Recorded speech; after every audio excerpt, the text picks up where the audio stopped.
반갑습니다. 제 이름은 이기훈이라고 합니다. 오늘은 여가, 취미에 대해서 같이 한번 생각을 해보도록 하겠습니다. 많은 사람이 퇴직을 하고 복받은 사람은 정년까지 근무하는 사람도 있습니다. 퇴직을 하고 나서 뭐 할 거요? 라고 물어보면 놀아야죠 라고 얘기하는 사람들이 참 많더라고요. 원 없이 놀게 됩니다. 직장을 그만두고 나와서 이제 놀겠다고 하는데, 그러면 정년퇴직 또는 놀기 시작한다면 뭐가 좋을 것 같아요? 여러 가지 좋은 점이 있겠죠. 출근 안 해서 좋을 수도 있고, 일을 안 해서 좋을 수도 있고. 저도 옛날에 그 직장 생활을 하다가 그만두고 나오니까 정말 기분 좋더라고요. 육회, 상쾌, 통쾌. 그 다음은 이제 어찌 될지는 모르겠지만, 저는 회사를 그만두고 새로운 인생 설계를 하면서 이제 시작을 했는데, 저하고 같이 근무했던 동료들을 안 보니까 정말 좋더라고요. 물론 이제 그리운 것도 있지만, 직장 생활을 할 때 보면 동료 간에, 선후배 간에 긍정적인 관계보다는 부정적인 관계들이 더 많은 것 같아요. 제가 이제 아침에 이제 출근할 때 보면 그 암기가 이렇게 막 저를 업습을 하는 것 같더라고요. 그런 것을 딱 뒤로 하고 회사를 떠날 때 정말 기분이 좋았습니다. 놀기 시작한다면 얼마나 그 기분이 좋습니까? 출근을 안 해도 좋고, 일 안 해도 좋고, 또 왼수 같은 동료들을 안 만나도 좋고. 그런데 이거 한번 생각을 해보시죠. 제가 횡단보도를 건널 때 그 신호를 받으려고 뛰다가 발이 접질려가지고 복숭아뼈가 골절이 된 적이 있어요. 골절이 돼가지고 반기부스하고 목발 짚고 한 6개월을 정말 고생을 했는데, 이동을 하려고 하면 집에서 그냥 카카오 택시를 이제 불러야 돼요. 카카오 택시를 불렀더니 공교롭게도 65세 전후의 사람들이 굉장히 많이 오시더라고요. 70 넘은 사람도 있었고, 복숭아뼈가 부러져서 반기부스 하고 다니니까 소문 듣고 알고 지내던 사람들이 전화가 오더라고요. 이 형 고생이 많어, 힘들지? 이렇게 이야기를 하는데, 대다수가 안부에 전화를 하는데 그 중에 어떤 사람이 이렇게 전화를 하더라고요. 왼발 다쳤어? 오른발 다쳤어? 밑도 끝도 없이. 오른발을 다치면 운전을 못 하잖아요. 그러니까 다쳐본 사람이 저한테 질문을 하는 거예요. 여기서 제가 느낀 게, 경험이라는 게 그렇게 중요하다는 생각이 들더라고요. 한국은 스펙에 매몰된 사회인 것 같아요. 살아보니까, 살아내니까 사라지더라고요. 그런데 중요한 게 경험이 뒷받침을 해주는데 많은 사람이 잘 모르는 것 같더라고요. 하여튼 제가 이제 만난 택시기사 중에 60 중반쯤 됐는데 말도 잘하더라고요. 그래서 제가 물어봤죠. 우리 기사님은 전에 뭐 하셨어요? 그러니까, 저요 공기업에서 30년 이상 근무하고 정년한 지가 몇 년 됐습니다. 그러더라고요. 그러세요? 정년하고 나오시면서 뭐 하셨어요? 그러니까 그때 제 동기가 여러 명이 있었는데 호흡 맞는 친구가 3명이서 이구동성으로 우리가 30수년을 근무를 했는데 놀아야지. 먹고 사는데 큰 지장이 없고 원어스 놀겠다라고 얘기를 서로 했다고 합니다. 그래가지고 등산도 다니고 영화도 보고 친구도 만나러 다니고 술도 마시고 연극도 다니고 해외여행도 갔다 왔대요. 그런데 이게 한 2달 놀아보니까 시시해지더래요. 그래서 하는 말이, 놀아본 놈이 노는 거라고. 이 평생 놀아보질 않아서 2달 버티니까 정말 할 게 없더래요. 그래서 처음에는 아침부터 만나서 놀았는데 나중에 이제 용돈이 모자라니까 점심 먹고 만났대. 그래서 한 2시쯤 만나가지고 당구 한 2-3게임 치고 그다음부터 이제 술 마시러 이제 다녔다는데, 한 2년간 어쩔 수 없이 술을만 마셨다라고 하더라고요. 그러니까 술을 만 2년을 마시니까 이제 사달이 날 수밖에 없죠. 한 친구는 안타깝게도 하늘나라를 갔고, 한 친구는 이제 병원에 입원해서 이제 치료를 받고 있는데, 그나마 자기는 이제 건강해서 아직까지 큰 탈이 없었는데, 같이 놀던 친구 2명이 사라지니까 할 게 없더라는 거예요. 심심해서 미치겠는데 어찌 할 수 있는 게 없더라는 거예요. 그래서 며칠을 가만히 한번 생각을 해봤대요. 무엇을 하지? 그래서 그나마 운전을 하니까 택시 운전을 하면 어떨까?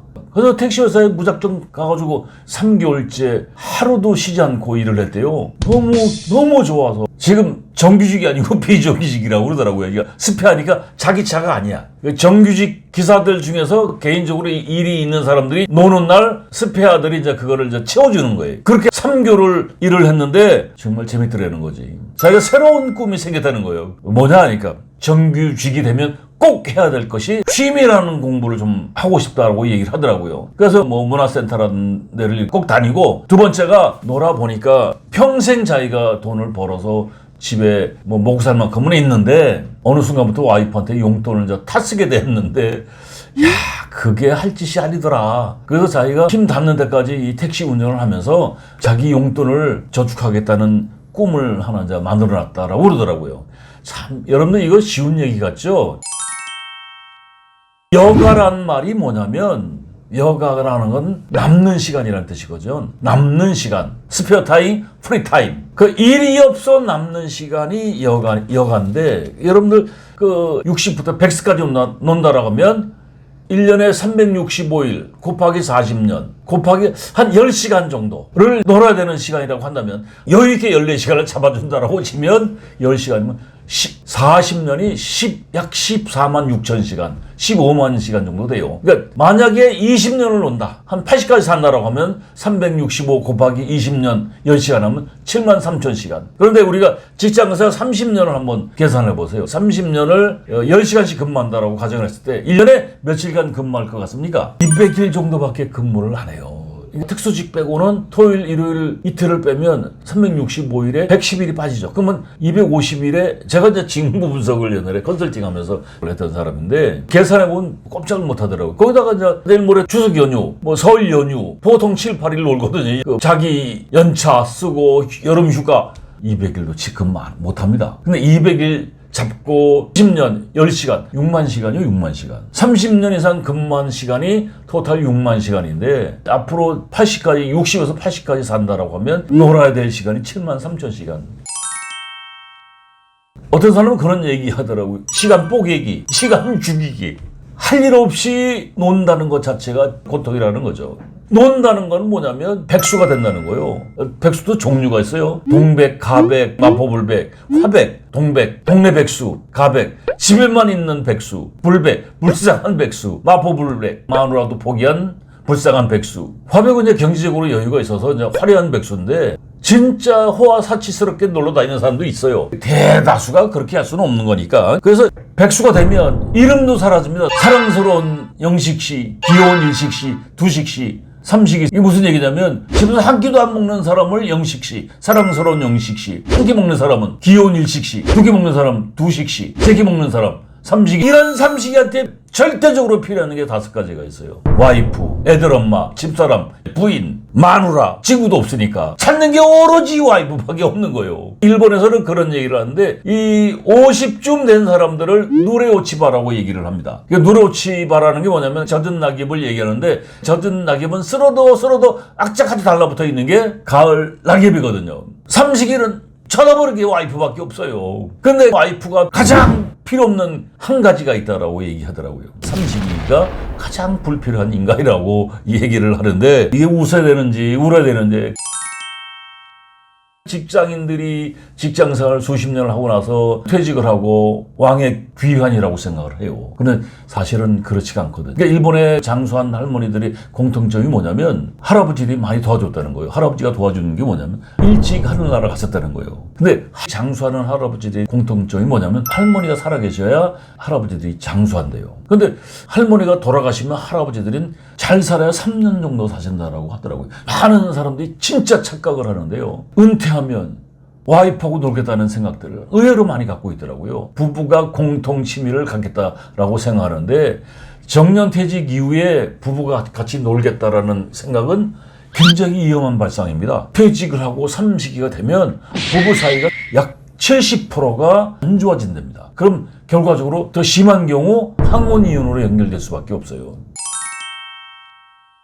퇴직 후 항혼이혼으로 가는 갈등의 요소가 뭐냐면 첫째, 생활 패턴이 다르거든요. 또 요새는 부부가 맞벌이 하는 사람들이 많지 않습니까? 그러니까 각자의 생활 패턴이 다르거든요. 뭐 출근 시간이 다를 수도 있고 퇴근 시간도 다를 수 있고. 그리고 전업주부라고 한다면 자녀들 다 키워내면 나름대로 이제 어떤 생각을 갖고 있겠어요. 새로운 생활 패턴을 만들어가기 위한 노력을 하는데 느닷없이 계획에도 없는 사람, 자기 남편이 쳐들어와서 나하고 같이 놀자라고 하면 갈등이 올 수밖에 없죠. 두 번째, 역할 배분에 대한 생각들을 하셔야 되는데 청소하고 빨래하고 설거지도 해주고 그런 신랑이 와이프한테 굉장히 잘한다라고 생각하시는데 와이프가 생각하는 최고 신랑은요, 집에 없는 신랑을 최고로 칩니다. 그러니까 눈에 알짱거리는 걸 싫어한다는 거예요. 여러분들 이게 웃어야 될 건지 울어야 될 건지 저도 요새 굉장히 공감을 합니다. 그 부부 싸움이 잦아지는 이유가 뭐냐면 개인 시간에 대한 관점이 달라요. 그래서 자녀들이 성장하고 난 다음에 이제 와이프들은 놀겠다는 생각들을 많이 하는데 놀 수 있는 것들이 완비가 돼 있어요. 일단 학부모 모임에서 만났던 사람들, 동네 친구들, 동창들 엄청나게 많은 기다림이 있는데 여러분들 진짜 와이프하고 평생의 친구가 되려고 하시면 몇 년간 준비를 하셔야 돼요. 와이프하고 놀기 위한 연습. 그래서 제 꿈은 뭐냐면 죽을 때까지 일을 할 수 있는 것들을 만들어내기 위한 노력을 하고 있는데 저도 이제 자녀들 결혼도 하고 이제 각자 삶을 살고 있는데 결국 둘만 남게 되는데 서로를 쳐다보고 있으면 정말 고통인 것 같아요. 그래서 여러분들 취미라는 것은요, 취미는 즐겨서 하는 일을 취미라고 하거든요. 어떤 사람은 그런 얘기 하더라고요. 여가생활, 그 단어 말이 안 맞는 거예요. 노는 생활이 무슨 생활이요. 그냥 노는 거지. 남는 시간이 20만 시간이 남고 한 10만 시간이 남는다면 그 노는 거, 남는 시간을 뭐 해야 되냐면 남는 시간을 어떻게 놀 것인가. 그 놀이가 취미라는 뜻이에요. 취미를 선택할 때 세 가지를 생각을 해보셔야 되는데 경제적인 여건, 그러니까 주머니 사정을 고려를 하셔야 돼요. 예를 들어서 이런 취미를 갖고 있는 사람이 있습니다.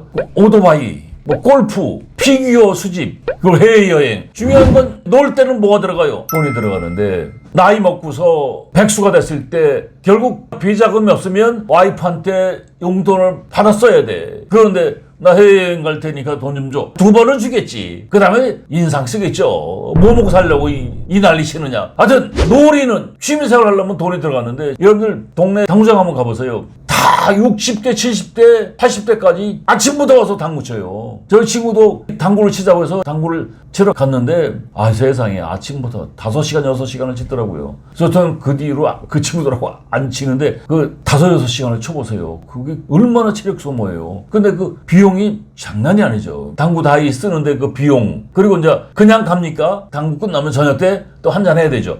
그러니까 못해도 최저 10만 원 이상 들어요. 근데 이 친구들이 그거를 한 일주일에 2번 이상을 만나더라고요. 그럼 10만 원만 잡고 일주일에 2번이라면 월 8번, 한 10번은 치는 것 같아요. 그러면 100만 원 이상 들어갑니다. 당구가. 여러분들 취미로 혼자 노는 걸 좀 배울 필요가 있어요. 제가 이제 바둑을 2급을 두는데 옛날에 사무실에서 이제 어떤 선배가 와서 그 웹을 깔아줘가지고 인터넷 바둑을 두는데 제가 동네 2급 바둑은 고수입니다. 오전에 2판, 오후에 2판 두니까 하루가 가는 거예요. 야, 일이 있는 사람이 그거를 못 하겠더라고. 그래서 이제 아주 폐쇄시켜버렸는데 혼자 놀 수 있는 거를 가지고 있다면 주머니 사정도 여유가 있고 친구하고 같이 안 놀아도 되겠죠.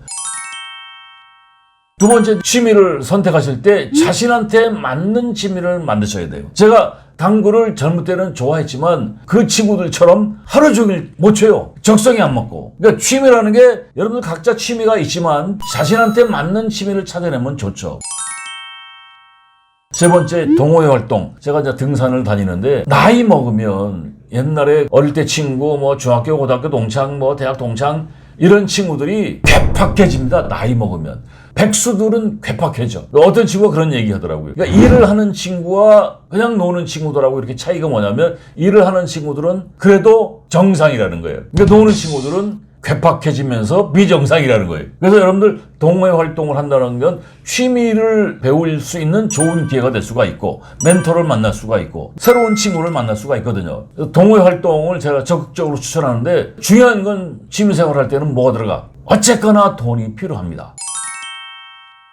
취미라는 건 노는 것인데 수많은 가지가 있습니다. 여러분들 유튜브라든가 인터넷 서치를 보면 엄청난 양의 이제 정보가 있습니다. 한번 검토를 해보시고 제가 이제 세계인이 즐기는 취미들을 한번 찾아봤더니 세계인이 즐겨하는 취미의 첫 번째가 뭐냐면 독서의 독서. 글쓰기도 있고 요리도 있고 수영도 있고 게임도 있습니다. 골프도 있고 사진 찍기도 있고 춤도 있습니다. 근데 중요한 건 독서, 글쓰기 이런 것들 어느 나라든 이걸 좋아하더라고요 보니까. 그리고 백수가 되면 대개가 와이프한테 이제 손을 벌릴 수밖에 없는데 와이프들이 싫어하는 남편의 취미가 뭐냐면 낙서예요, 낙서. 그리고 애니메이션 덕후, 오토바이 애호가. 저희 동네 그 후배가 작년에 할리데이비슨 오토바이를 1억 주고 샀대요. 여러분들 나이 60 넘어서 오토바이 1억 주고 사기가 쉬워요, 어려워요? 거기다가 또 인테리어, 뭐 복장, 모자 그런 거 하게 되면 몇 천이 들어가죠. 정말 와이프들이 싫어하겠죠. 한국 사람들 취미의 순위를 보니까 2000년대 19년도까지 한국 사람들이 가장 좋아하던 취미가 뭐냐면 등산입니다. 등산. 그 다음에 줄을 잇는 게 독서, 음악 감상, 운동, 여행, TV 시청. 작년 기준으로 봤을 때 게임을 좋아하는 사람들 의외로 많더라고요. 작년 기준으로 한국 사람들 취미의 넘버원이 게임, 그 다음에 운동, 헬스, 그리고 등산, 그리고 이제 걷기, 음악 감상, 영상 시청, 독서, 골프, 낚시, 여행. 오늘 제가 여러분한테 추천하고 싶은 취미가 10가지 중에서 한 8가지만 독서, 글쓰기, SNS 하기, 운동, 컴퓨터 배우기, 재테크 공부하기, 요리, 어학 공부, 사진, 음악 감상, 그리고 이제 텃밭 가꾸기, 식물 재배 이런 것도 취미로 하는 사람들 많더라고요. 취미 생활을 하려면 어쩔 수 없이 돈이 들어가는데 나이 먹고서 돈을 투자해서 취미 생활을 한다는 게 참 용이하지가 않습니다. 시간이 가면 갈수록 나이 먹으면 먹을수록 위축될 수밖에 없거든요. 그래서 오늘 제가 여러분한테 추천해주고 싶은 취미는 돈 테크, 취미 테크. 취미를 가지고 돈을 만들어낼 수 있다고 한다면 뭐 많이 벌면 좋겠지만 뭐 용돈 정도를 벌 수 있다고 한다면 취미생활 할 만하죠. 제가 연구를 해봤더니 부자가 될 수 있는 취미가 있어요. 첫 번째가 뭐냐면 돈에 대한 공부. 지금 자본주의 사회인데 자본주의는 무슨 뜻이에요? 자본, 돈이 주인인 시대거든요. 돈이 있으면 취미생활 여유 있게 할 수가 있죠. 그러면 돈에 대한 공부를 할 필요가 있죠. 제가 추천하고자 하는 취미 중에 재테크 공부하라고 했는데 주식, 경매, 상식적으로 이런 정도, 부동산도요 여러 가지가 있어요. 상가, 아파트, 단독, 임야, 산, 공장만 또 부동산 치고 하는 사람이 있습니다. 그리고 달러, 선물 거래 굉장히 많습니다. 각 분야별로 한쪽만 파고 고수가 되셔야 돼. 근데 우리는 그런 공부를 해본 적이 없어요.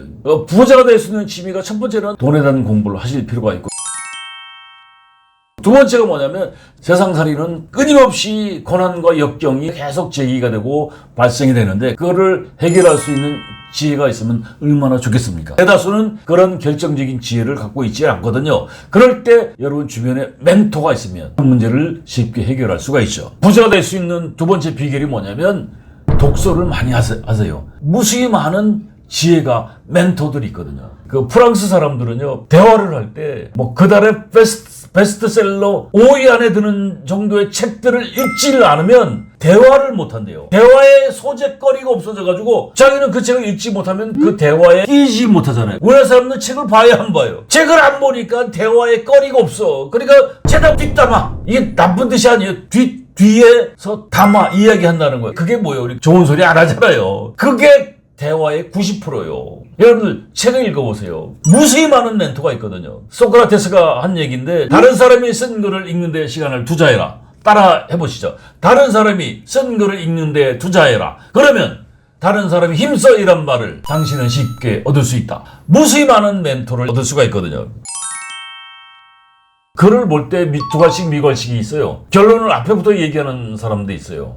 이 책을 볼 때 보통 사람들이 머릿말을 안 봅니다. 목차도 대충 넘기는데 저자의 머릿말을 꼭 보셔야 돼요. 거기에서 행간의 의미가 나옵니다. 이게 어떤 내용을 책을 썼다라는 것들이 나올 수가 있고 목차를 보면 그 전체 흐름을 잡을 수가 있거든요. 그래서 독서의 방법은 정독, 예독, 안독, 정독하는 경우도 있고 소설 같은 경우는 정독 플러스 안독도 할 수 있고 그 글의 형을 파악을 하게 되면 또 자기한테 관심 있는 부분들을 먼저 읽어낼 수도 있고 제 아들하고 책을 많이 봐요. 책을 많이 보는데 얘가 책을 낙서 하나 안 해. 그래서 그거 물려줄 것도 아닌데 책이 아니고 장식이죠, 장식. 그래서 그런 지적 소비 행위야. 시간만 깨먹는 거예요. 책을 가급적 지저분하게 기호 붙이고 표지 붙이고 밑줄 짝 정리 좀 하고 그리고 이제 독서 이력서를 같은 걸 만들면 더욱 좋고 도서관에서 책을 보실 때 내 책이 아니까 밑줄 짝 기호 붙이고 표지 붙이고 하면 이게 난리 나잖아요. 이 웹이 있는데 이런 거 활용해 보시면 자기한테 의미 있는 글이라고 하면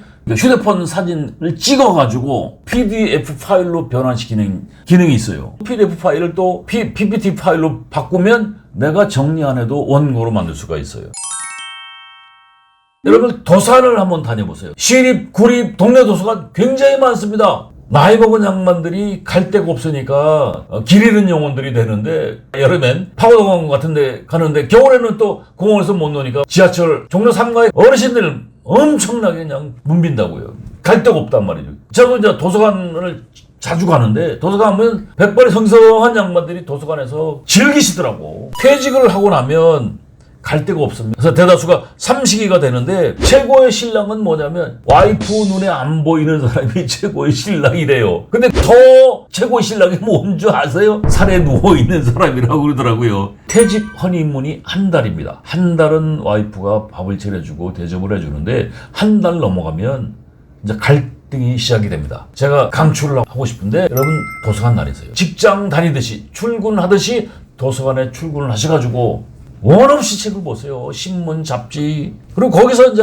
미래 설계를 한번 해보시라고요. 만약에 지금 올해 내가 정년을 했다. 오갈 데도 없는데 그래 집에만 붙어있으면 삼식이가 돼가지고 자연스럽게 갈등이 올 수밖에 없어요. 이걸 피하시려면 아침에 출근을 하듯이 도서관을 다녀보시라고요. 저는 거기에 인생이 있다고 생각합니다. 점심도 아주 저렴하게 해결할 수가 있고. 그러니까 오전에 신문, 잡지, 책 이런 것들 보면서 인문학 공부 한번 해보세요. 뭐 노자, 장자, 뭐 한비자, 수호지, 삼국지, 또 이제 요새 인문학 강좌를 개설하는 유튜브에 보면 뭐 다양한 주제들이 있는데 여러분 그런 거 공부를 잘 해보시면 나중에 책으로 낼 수도 있거든요. 집에 있으면 안 돼요. 출근하기 좋은데 거기서 오후 스케줄을 잡아서 뭐 친구들하고 만난다든가 새로운 아이템을 찾기 위한 노력을 하면 좋을 것 같다는 생각이 듭니다. 부자가 될 수 있는 취미의 세 번째는 운동을 하셔야 돼. 아무리 돈을 많이 가지고 있어도 몸이 아프면 의미가 없는 거예요. 제가 이제 동네에서 헬스클럽은 한 25년째 다니고 있는데 한 친구는 필기까지 가지고 있는데 나이 먹었는데도 돈을 10원 한 장 못 써요. 그런데 할리 데이비슨 오토바이를 작년에 1억 주고 산 친구가 있어요. 빌딩 가지고 있는 친구도 아니에요. 아들이 둘인데 아들 둘 보니까 하는 걸 보니까 애들이 부모한테 잘할 애들이 아니더라는 거예요. 이 족발집을 하는 친구인데 자식들한테 물려주는 게 중요한 게 아니고 자기가 즐겨야겠다. 그러니까 할리 데이비슨 오토바이를 1억 주고 뺐어요. 60 초중반 사람이 선뜻 1억을 투자해가지고 오토바이를 산다는 게 쉽지 않죠. 이 사람이 뭐라고 했냐면 형님 지금 건강할 때 이거 할 수 있는 거지 나이 먹으면 못해요. 그래서 부자가 될 수 있는 취미는 첫 번째가 돈에 대한 공부를 하는 취미, 그리고 독서에 대한 취미, 세 번째는 운동에 대한 취미를 갖고 있으면 좋죠. 컴퓨터를 제대로 공부 한번 해보세요. 저도 강사로서 교수로서 컨설턴트로서 30여 년 활동하다 보니까 보고서도 써야 되고 원고도 써야 되고 PPT 자료도 제가 만들어야 되는데 파워포인트, 한글 이런 거 제대로 배운 적이 없거든요. 지금도 독수리 탑법이에요. 좀 빨라졌죠. 시간 좀 내서 컴퓨터 제대로 좀 배우고 싶다. 그래서 문화센터라든가 복지관이라든가 동네 동행프라자, 뭐 유튜브, 학원 돈 들여서 공부해 볼 필요가 있어요. 그것도 각종 웹 사용, 파워포인트 한글. 제 친구가 문화센터에 가서 스마트폰 활용법 3일짜리 교육이 있더라고요. 제가 동행프라자에서 챗 GPT를 배우겠다고 갔더니 80대 어르신들이 엄청나더라고요. 제가 헬스클럽에서 알고 지내는 형님이 동네에서 자파 철물점을 하셨던 양반인데 여기 68쯤 헬스장에서 이제 오랜 세월 같이 이제 운동을 하던 양반인데 뭐 장사도 잘 안 되고 몸도 안 좋아지고 해서 이제 폐업을 하고 이제 백수가 된 거예요. 그 한 2년 놀더니 사람이 점점 기운이 없더라고요. 근데 어느 날 부르더라고요. 이 형 술 한잔 합시다. 그러더니 그래서 소주 한잔 하는데 이제 이 얘기를 하시는데 이게 놓으니까 미치겠더라. 정말 와이프한테 용돈을 달라고 하는데 와이프가 일주일에 5만 원 용돈 준대요. 경조사비는 이제 별도로 이제 와이프가 이제 주는데 5만 원 가지고 놀 수가 있어요, 없어요? 놀 수가 없는 거지. 집에 와이프 눈치 보이고. 그래서 제가 그랬어요. 문화센터 같은데 복지관 이런 데 다니면서 컴퓨터를 한번 제대로 배워보셔. 인터넷에서 서치하는 요령도 배울 수가 있고. 그랬더니 문화센터에 가서 이제 컴퓨터를 한 몇 달을 배우셨어요. 검색을 하다가 시골에 빈집 연결 프로그램을 보신 거야. 그래가지고 이 양반이 경북 예천에 이주를 하셨는데 연간 임대료가 100만 원이 100만 원. 한 달에 10만 원이죠. 편의상 10만 원인데 나중에 주인이 그것도 안 받는다고 그랬다고 그러더라고요. 그 텃밭이 1000평이야. 갔는데 집주인이 부모님 돌아가시고 그 땅을 컵을 하려고 하니까 돈도 안 되고 팔아봐야 형제들이 돈 1000만 원 갚는 것도 그렇더라고. 그래서 형제간에 합의 본 게 자기네들이 이제 직장생활 끝나고 이제 은퇴하는 시점에 이걸 세컨하우스로 활용을 하자. 근데 집에 사람이 없으면 집이 폐허가 되잖아요. 그래서 이제 누군가가 이 빈집에 들어와서 지켜주면 좋다는 거죠. 그래가지고 이 양반이 철물 자파점을 했던 양반이니까 거기 주소를 딱 이주를 하고 했더니 집 수리 비용을 지방자치단체에서 줍니다. 집 수리 비용, 이사 비용, 집들이 비용까지 주더래요. 얼굴색이 바뀌었어요. 그리고 뭐라고 했냐면 아이고 동네 누님들 형아들이 너무 이뻐해 준다는 거예요. 막내죠, 막내. 그래가지고 이 양반이 거기 딱 털을 잡았더니 천평 못 지어요, 혼자서. 동네에서 같이 어우러졌던 양반들이 자기하고 똑같은 사람들이 많이 있거든. 그 양반들이 여기 와서 같이 노는 거야, 같이. 천평을 같이 일구고 새로운 삶을 사는 거죠. 뭐 때문에? 컴퓨터 하나 제대로 배워가지고. SNS 하기, 뭐 블로그, 인스타, 유튜브 이런 거 한번 해보세요. 3년도에 제가 유퀴즈 언더블락에서 본 건데, 제가 강의할 때 많이 활용을 하는데, 조용문 선생이라고 41년생이요. 지금 85이에요, 65. 유재석이 전에 뭐 하셨어요? 그러니까 조폐공사에서 근무를 하셨는데, IMF가 와서 1년 먼저 명퇴를 했대요. 그리고 나와서 사업을 하셨겠죠. 재산을 뭐 엄청나게 들어먹었대요. 그래가지고 실어증과 기억상실증이 와서 아주 오랜 시간 고생을 했다고 하더라고요.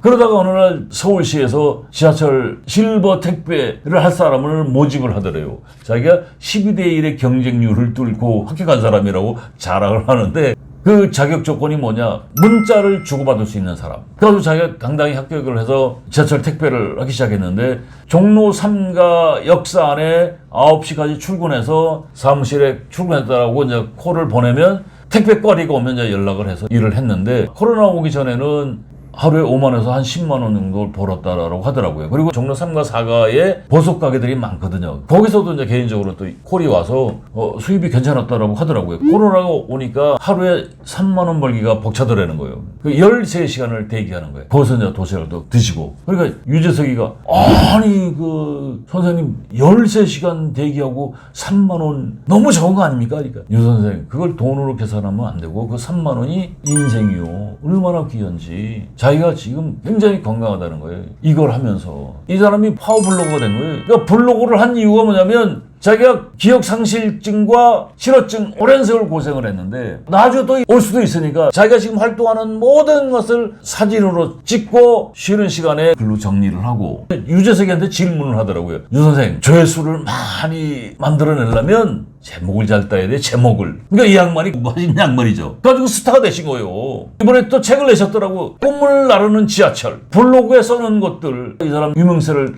타니까 출판사에 책을 내자고 해서 아마 책을 내신 것 같아요. 이 양반이 작가가 됐어요, 작가. 저도 책을 몇 권 내다 보니까 작가라고 불러주더라고요. 그래서 유튜브를 제 채널 가지고 하려고 하니까 여러 가지로 이제 문제가 있어서 좀 더 시간이 가면 좋을 것 같다라는 생각에 요청하는 데만 가서 해주고 있는데, 1년 사이에 한 700~800만 조회가 됐어요. 그러니까 바빠지더라고요. 강의도 이제 많이 들어오고. 너무 즐겁습니다. 돈을 벌겠다는 게 아니고 일을 할 수 있는 발판을 만들고. 내일도 제가 강의가 있는데, 그거 다 유튜브를 보고 제 책을 보고 연락이 오는 데서, 그래서 독서, 글쓰기, 컴퓨터 배우기, SNS 하니까 일을 만들어내면서 큰 금액은 아닐지라도 어느 정도 용돈은 벌 수가 있고. 그러니까 친구들 만나서 밥을 살 수가 있어요. 친구들 만나서 돈 5만 원이면, 요새 5만 원 가지고 참 밥 사기 어렵지만 한 돈 10만 원 서너 명이 만나서 삼겹살에 소주 한잔 하는 거, 그건 낼 수가 있거든요. 그래서 SNS 꼭 하시고 컴퓨터를 제대로 공부 한번 해보세요. 운동, 축구, 농구, 야구, 배드민턴, 테니스, 당구, 마라톤, 탁구, 수영, 사이클, 골프, 파크골프, 게이트볼, 바둑장기 이런 거 다 운동에 들어간다라고 한다면, 취미를 선택할 때 경제적인 것을 주머니 사정을 고려하라 라고 얘기를 했어요. 그리고 두 번째가 자기한테 맞는 거 다 하고 싶죠. 근데 경제적인 것과 자기 나이에, 자기 체력에 맞는 것을 취미로 선택을 하셔야 돼요. 나이 60 넘은 사람이 마라톤 해보세요. 무릎 나갑니다, 무릎. 축구, 야구, 힘 나가요, 힘 나가. 테니스 쉽지 않거든요. 사이클 좋죠. 사이클 자전거 값이 얼마인 줄 아세요? 김모 작가가 텔레비에서 자랑을 하더라고요. 사이클이 3천만 원이더만. 각종 장비를 구입하려면 이게 장난이 아니에요. 제가 뭐 의학 박사도 아니고 뭐 약사도 아닌데 퇴직자들한테 건강관리 강의를 하는데 인기 강사예요. 무슨 얘기냐면 제 얘기 해줘, 제 얘기. 그래서 살다 보니까 이 병 저 병이 오더라고요. 한국 사람들 지금 65세 이상이 1,000만 명이 넘고 90세 넘은 사람이 10,000명이 넘는다고 하더라고요. 65세 이상이 지금 1,000만 명이 넘으니까 인구의 20%가 넘어가는 거예요. 그리고 한국 사람 몇 년 아프다 죽냐면 13년에서 15년 정도 아프다가 죽는다라고 하더라고요. 지금 평균 수명이 82세라고 하면 65세쯤 때부터 아프기 시작하는 거예요. 제가 돈 되는 취미 추천할 때 이 첫 번째가 돈 공부하라, 두 번째 독서, 그리고 운동하라. 그래서 제가 이 복장시키는데 한번 따라해 보시죠. 누죽걸산. 무슨 뜻인 것 같습니까? 누죽걸산. 누우면 죽고 걸으면 산다. 세계인들이 그 좋아하는 취미의 랭킹 안에 들어가는 게 걷기가 있어요. 그 둘레길 참 동네마다 잘 해놨더라고요. 서울 둘레길, 북한산 둘레길, 강화의 길, 경기도의 길, 지리산 둘레길, 인제천리길, 제주도 올레길, 뭐 해파람길, 서해랑길, 치악산 둘레길. 제가 치악산 둘레길하고 해파람길 다녔는데 지금 제주도 올레길 친구가 갔는데 한 달을 살더라고요. 한 달을. 돈 들어가죠. 치악산 둘레길 버스비만 요새 5만 5천 원 받아요. 서울에서 가까운 원주를 가는데도. 돈 안 들이는 걷기, 둘레길, 서울 둘레길, 북한산 둘레길, 강화의 길. 이 걷기만 잘해도 돈을 벌 수가 있어요. 아니 걷기 하는데 무슨 돈을 벌어요? 좀 이따 알려드릴게요. 돈 안 들이고 할 수 있는 걷기. 둘레길, 서울 둘레길, 북한산 둘레길, 동네마다 다 둘레길이 있습니다. 뭐 돈 안 들이면 살 수가 있고. 중요한 건 놀이라는 것은 뭐냐면 여가 남는 시간에 노는 방법을 알아야 노는 거예요. 놀 수 있는 방법. 여러분 바둑을 취미로 삼고 싶은데 바둑을 두려면 바둑을 배우셔야 되잖아요. 그죠? 걷기 건강에 굉장히 좋은 운동입니다. 조금의 돈을 좀 투자해서 걸을 필요가 있는데 그래서 걷기에 올바른 자세가 있어요. 보폭이라든가 속도라든가 자세 이런 것들을 좀 배울 필요가 있고 그 걷기가 얼마나 몸에 좋으냐면 우울증, 심혈관 질환, 뇌혈관 질환, 대사증후군, 당뇨, 관절염까지 이런 것들을 예방해주고 지금 그런 병이 있는 사람들은 관리가 되는 거예요. 여러분들 병이라는 것은 나이 먹으면 오게 돼 있어요. 근데 그 온 병을 관리를 하는 것 중에 하나가 걷기라고요. 왜 이 운동을 하면 돈이 되느냐? 여러분들 나이 먹어서 파산하는 게 5가지가 있는데 첫 번째가 창업 파산. 창업 투자해서 실패를 하면 창업 파산이 신고 파산으로 갑니다. 두 번째가 중대질병. 중대질병 오면 결국 의료비가 많이 들어가서 파산이 온다고. 그 나이 먹어서 생활비 중에서 가장 많이 들어가는 포지션이 의료비입니다. 의료비. 그래서 의료비가 안 들어가는 거예요. 두 번째 등산. 백두대간, 백대명산, 정맥, 기맥, 한강기맥, 땅끝기맥. 뭐 저가 이제 백두대간을 3번을 등산을 했는데 자랑할 만하죠. 백두대간 3번 했습니다. 종주. 불어는 못했어도 차수마다 한 80% 이상은 등산을 했는데 정말 갔다 오면 몸이 달라지고 마음이 달라지더라고요. 이게 면역력 강화가 되고 심폐기능, 허리, 하체 근육, 또 우울증 이런 거 사라지고 자신감도 생기고 공부를 해보니까 등산을 하게 되면 올라갈 때는 심폐기능에 좋고 내려올 때는 당뇨에 좋습니다. 심폐기능하고 당뇨가 다 모여 이게 혈관 질환이거든요. 치매 예방이 되고 자신감도 생기고.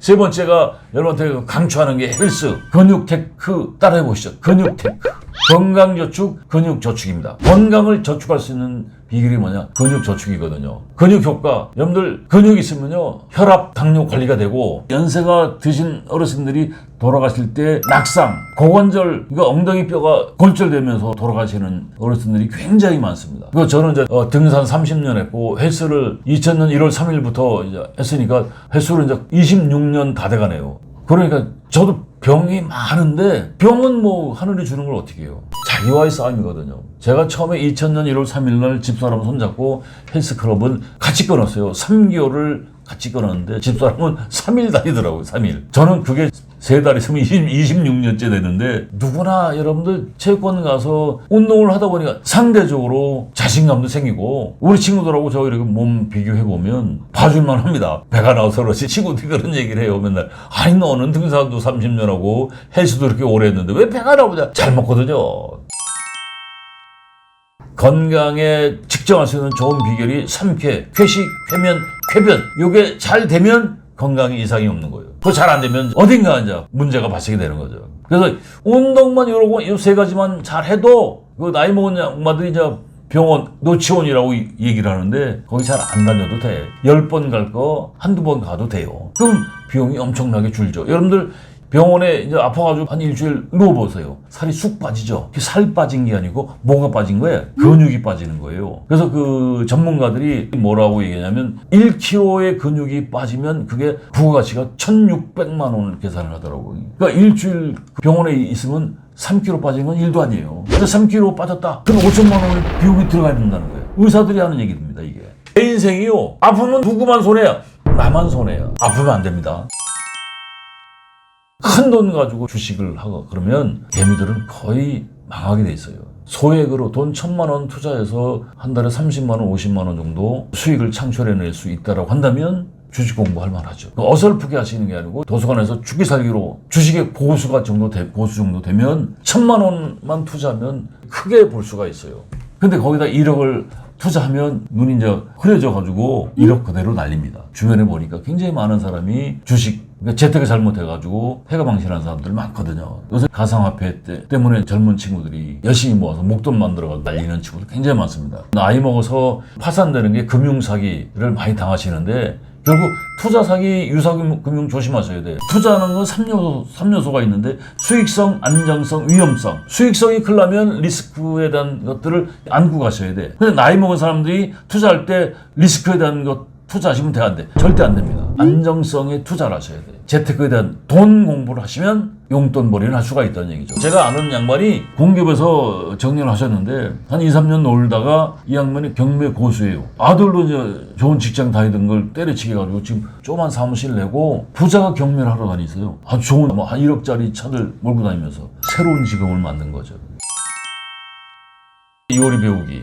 문화센터, 주민센터, 유튜브 학원 이런 거 다녀보세요. 최고의 신랑은 집이 없는 신랑이라고 얘기했는데 그나마 그래도 부부가 같이 살면서 빨래하고 청소하고 설거지하고 이거 보통 우리 친구들 다 하더라고요. 거기다가 요리까지 해서 제가 지금 제일 안타까운 게 밥을 하는데 와이프가 반찬을 안 해놓으면 밥을 못 먹어. 그래서 제가 지금 요리를 배우고 싶은데 요리만 배우면 세상이 달라질 것 같더라고요. 요새 보면 텔레비 보면 차승원이, 류수영이, 이장우, 요리 참 잘하는 친구들 많더라고요. 모 회사에 다니는 친구가 69년생인데 자기는 회사 퇴직을 하면 집에서 오마카세 형태로 하루에 지인들 5명 정도 한 20만 원만 벌면 먹고 사는데 지장이 없을 것 같다는 생각이 든다라고 얘기를 하더라고요. 그래서 한 20일만 해도 용돈 벌이면 대구도 남잖아요.